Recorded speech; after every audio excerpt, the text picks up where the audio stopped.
প্রিয় শিক্ষার্থীরা, আমরা এখন সপ্তম শ্রেণীর চতুর্থ অধ্যায়ের 4.1 অনুশীলনীর 54 পৃষ্ঠা থেকে কাজ 1-এর গ নাম্বার প্রশ্নটার সমাধান করব। গ নাম্বার প্রশ্নটা সমাধান করব। স্ক্রিনে আমাদের গ নাম্বার প্রশ্নটা দেওয়া আছে, দেখো আমরা একটু পড়ে নেব। ক এবং খ কিন্তু আমাদের আগের ক্লাসে সমাধান করে দেওয়া আছে, তোমরা যারা দেখোনি ক্লাসটা দেখে নিতে পারো। গ নম্বরে আমাদের বলা হয় যে বহুপদী, এখানে কিন্তু আমাদের 1 নম্বর কাজটার মধ্যে সবগুলো অঙ্ককে বহুপদী রাশিকে একপদী রাশি দ্বারা গুণ করতে হবে। অর্থাৎ আমাদের একটা রাশিতে অনেকগুলো পদ দেওয়া থাকবে এবং আরেকটা রাশিতে একটা পদ দেওয়া থাকবে। বহুপদী এই এক রাশির সাথে এক পদ বিশিষ্ট একটা রাশি গুণ করতে হবে। এখানে আমরা গ নম্বরে দেখে নিচ্ছি, দেখো -2c² plus 3d³ -5c d²। এখানে কিন্তু তিনটা পদ আছে, -2c² একটা পদ, প্লাস 3d³ একটা পদ, -5c d² একটা পদ, তিন পদ বিশিষ্ট একটা রাশি। এটাকে গুণ করতে হবে -7c³ এক পদ বিশিষ্ট এই রাশিটা দ্বারা। তাহলে আমরা প্রশ্নটা তুলে নিচ্ছি, দেখো এরপরে আমরা সমাধান করব। গ নাম্বারটা আমাদের দেওয়া আছে -2c² plus 3d³ c minus 5c d²। এটাকে আমাদের গুণ করতে হবে কে কত, -7c³ d⁵, -7c³ d⁵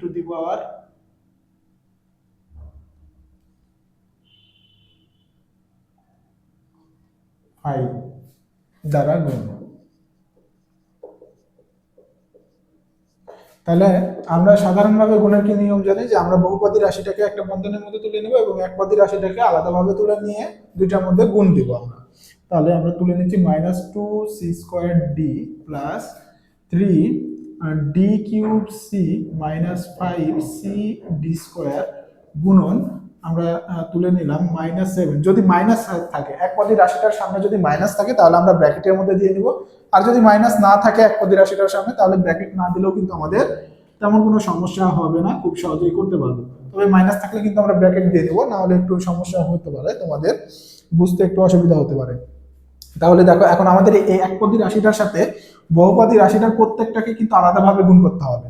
তাহলে প্রত্যেকটাকে আমরা আলাদাভাবে গুণ করবো এবং প্রত্যেকটাকে আলাদাভাবে গুণ করার আগে কিন্তু আমরা চিহ্নটা আগে গুণ করে নেবো দুইটা। এটার সামনে মাইনাস আছে, এটার সামনেও দেখো মাইনাস আছে, তাহলে আমরা জানি মাইনাসে মাইনাসে প্লাস হবে।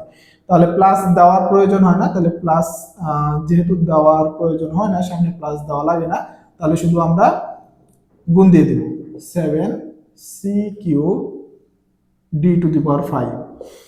আমাদের প্রথম পদটার সাথে কিন্তু গুণ করা হয়ে গেছে। এখন আমরা দ্বিতীয় পদের সাথে গুণ করব। দ্বিতীয় পদের সাথে গুণ করতে গেলেও কিন্তু আগে আমরা চিহ্ন গুণ করে নেব। এটা প্লাস আছে আর এর সামনে মাইনাস আছে, প্লাসে মাইনাসে আমাদের মাইনাস হবে, তাহলে আমরা মাইনাস দিয়ে নিব। এরপরে আমরা 3d³ গুণন 7c³ d⁵ আমরা গুণ করে নিলাম। এরপরে তৃতীয়টার সাথে আবার গুণ করতে গেলে একইভাবে আমরা গুণ করে নেব, চিহ্নটা আগে মাইনাসে মাইনাসে প্লাস, তারপরে 5c d² গুণন 7c³ d⁵। এবং প্রথমে আমরা যখন চিহ্ন গুণ করে নিচ্ছি, তারপরে কিন্তু আমাদের আর এই দুইটা গুণের মধ্যে আর কোনো চিহ্ন বসানো লাগবে না। আচ্ছা, এখন আমরা প্রথম পদের সাথে যে গুণ করছিলাম গুণফলটা বের করব। প্রথমে আমাদের দেখো পদ দুইটা, সহগ দুইটা গুণ করতে হবে। 2 আর 7 আছে, 7 × 14। এরপরে c² আছে আর এখানে c³ আছে, তাহলে c² এবং c³ গুণ করলে c⁵ পাওয়ার দুটো যোগ হয়ে যাবে। এরপরে d এর সাথে d⁵ গুণ করলে d পাওয়ার দুটো যোগ হয়ে যাবে 6। এরপরে মাঝখানে মাইনাস আছে, মাইনাস দিলাম। আবার আমাদের দ্বিতীয় পদ দুইটা গুণ করব, তাহলে প্রথমে সহগ দুইটা 3 এবং 7, 3 × 7 21 হবে। এরপরে d³ আছে, এখানে কিন্তু দেখো d³ পরে আছে, c আছে, c³ এখানে আগে আছে। যেহেতু d এর আগে c আছে, তাহলে আমরা একটু সাজায় লেখার জন্য c টা আগে লিখবো, এটাতে কিন্তু কোনো সমস্যা হবে না আগে পরে লেখাতে। c³ আর c গুণ করলে হবে c⁴। এরপরে আমরা d টা গুণ করব, d³ আর d⁵ গুণ করলে d⁵ হবে। এরপরে মাঝখানে প্লাস আছে, আমরা প্লাস দিলাম। এরপরে আবার তৃতীয়টা গুণ করব, তাহলে 5 আর 7 আগে গুণ হবে, 5 × 7 35। এখানে c আছে, এখানে c³ আছে, তাহলে c⁴ হবে। এখানে d² আছে আর এখানে d⁵ আছে, তাহলে d⁻7 হবে। এটাই কিন্তু আমাদের গুণফল। অর্থাৎ নির্ণয় গুণফল কি হবে, 14 c to the power 5 d to the power 6 minus 21 c to the power 4 d to the power 8 plus 35 c to the power 4 d to the power 7। এটাই হচ্ছে আমাদের গুণফল। আশা করি তোমরা গুণটা বুঝতে পারছো। আমরা খুব সহজে এভাবে কিন্তু বহুপদী রাশির সাথে একপদী রাশিগুলো গুণ করে গুণফল বের করতে পারবো।